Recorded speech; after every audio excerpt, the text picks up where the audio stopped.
विवाह के कार्ड पर लड़के के नाम के आगे चिरंजीव तथा लड़की के नाम के आगे आयुष्मती क्यों लिखा जाता है? एक ब्राह्मण था, उसके कोई संतान नहीं थी। उसने महामाया की तपस्या की। माताजी तपस्या से प्रसन्न होकर ब्राह्मण से वरदान मांगने को कहा। ब्राह्मण ने वरदान में पुत्र मांगा। माता ने कहा, मेरे पास दो तरह के पुत्र हैं। पहला 10,000 वर्ष जिएगा लेकिन महामूर्ख होगा। दूसरा 15 वर्ष जिएगा लेकिन महाविद्वान होगा। किस तरह का पुत्र चाहिए? ब्राह्मण बोला, माता मुझे दूसरा वाला पुत्र दे दो। माता ने तथास्तु कहा। कुछ दिन बाद ब्राह्मणी ने पुत्र को जन्म दिया। लालन पालन किया। धीरे धीरे 5 वर्ष बीत गए। माता का वह वरदान याद करके ब्राह्मणी ने ब्राह्मण से कहा, 5 वर्ष बीत गए हैं, मेरा पुत्र अल्पायु है। जिन आंखों ने लाल को बढ़ते हुए देखा है, जिन आंखों में लाल की छवि बसी है, अथाह प्रेम है, वह आंखें लाल की मृत्यु कैसे देख पाएंगी? कुछ भी करके मेरे लाल को बचा लो। ब्राह्मण ने अपने पुत्र को विद्या ग्रहण करने के लिए काशी भेज दिया। दिन रात दोनों पुत्र के वियोग में दुखी रहने लगे। धीरे धीरे समय बीता। पुत्र के मृत्यु का समय निकट आया। काशी के एक सेठ ने अपनी पुत्री के साथ उस ब्राह्मण पुत्र का विवाह कर दिया।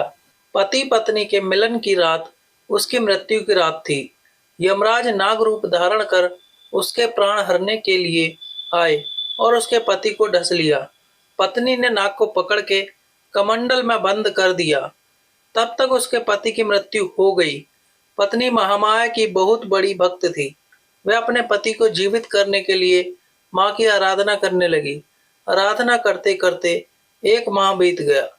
पत्नी के सतीत्व के आगे सृष्टि में त्राही त्राही मच गई। यमराज कमंडल में बंद थे। यमलोक की सारी गतिविधियां रुक गईं। देवों ने माता से अनुरोध किया और कहा, हे माता, हम लोगों ने यमराज को छुड़ाने की बहुत कोशिश की लेकिन छुड़ा नहीं पाए। हे जगदम्बा, अब तू ही यमराज को छुड़ा सकती है। माता जगदम्बा प्रकट हुई और बोली, हे बेटी, जिस नाग को तूने कमंडल में बंद किया है वह स्वयं यमराज है। उनके बिना यम लोक के सारे कार्य रुक गए हैं। हे पुत्री, यमराज को आजाद कर दे। माता के आदेश का पालन करते हुए दुल्हन ने कमंडल से यमराज को आजाद कर दिया। यमराज कमंडल से बाहर आए, माता को तथा दुल्हन के सतीत्व को प्रणाम किया। माता की आज्ञा से यमराज ने उसके पति के प्राण वापस कर दिए तथा चिरंजीवी रहने का वरदान दिया और उसे चिरंजीवी कह के पुकारा। तब से लड़के के नाम के आगे चिरंजीव लिखने की प्रथा चली आ रही है और दूसरी तरफ राजा आकाशधर के कोई संतान नहीं थी। नारद जी ने कहा, सोने के हल से धरती का दोहन करके उस भूमि पर यज्ञ करो, संतान जरूर प्राप्त होगी। राजा ने सोने के हल से पृथ्वी जोती। जोतते समय उन्हें भूमि से कन्या प्राप्त हुई। कन्या को महल लेकर आए। राजा देखते हैं महल में एक शेर खड़ा है जो कन्या को खाना चाहता है। डर के कारण राजा के हाथ से कन्या छूट गई।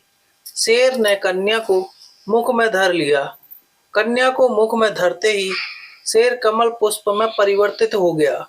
उसी समय विष्णु जी प्रकट हुए और कमल को अपने हाथ से स्पर्श किया।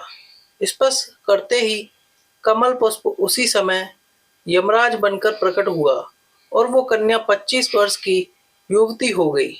राजा ने उस कन्या का विवाह विष्णु जी से कर दिया। यमराज ने उसे आयुष्मती कह के पुकारा और आयुष्मती का वरदान दिया। तब से विवाह में पत्र पे कन्या के नाम के आगे आयुष्मती लिखा जाने लगा। वीडियो अगर पसंद आया हो तो वीडियो को लाइक करें और हमारे चैनल कहानी के सुर को सब्सक्राइब करें और अपने दोस्तों के साथ शेयर करें और कमेंट करके बताएं वीडियो कैसा लगा। धन्यवाद।